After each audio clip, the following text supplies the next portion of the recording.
હું કિશોર વેલાણી, ગઢડા શહેર કોંગ્રેસ પ્રમુખ.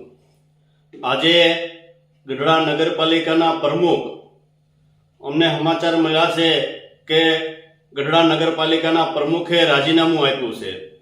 હજે પ્રમુખ બન્યા એને માત્ર 6-7 મહિના થયા કે અચાનક જ તે આ રાજીનામું આપવાનું કારણ શું?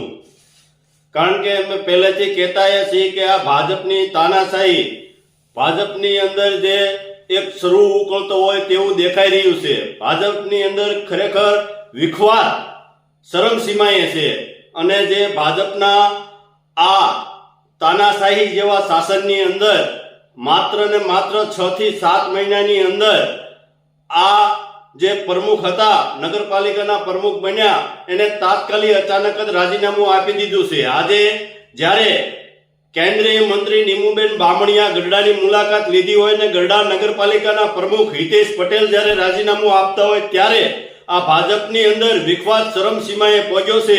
ગઢડાનો કોઈ પણ વિકાસ થતો નથી. ગઢડાની અંદર ઠેર ઠેર જોવો તો જ્યાં જોવો ત્યાં કચરાના ઢગલા, જ્યાં જોવો ત્યાં રોડ તૂટેલા અને ગઢડાની અંદર મોટા પાયે ભ્રષ્ટાચાર ફૂલો ફાલ્યો છે. અને જ્યારે આ નગરપાલિકાની અંદર કોઈ સભ્યો હોય કે કોઈ પદાધિકારી હોય, માત્ર બધા તમામ પોતાના તે કોન્ટ્રાક્ટ રાખી અને પોતે જાતે જ તે કોન્ટ્રાક્ટર બની અને કામો કરતા હોય ત્યારે ભ્રષ્ટાચાર ચરમસીમાએ પહોંચ્યો છે. અને આજે આ પ્રમુખનું રાજીનામુંથી ચોક્કસ આપણે કહી શકીએ કે ગઢડાની અંદર ભાજપની અંદર કેટલો વિખવાદ છે.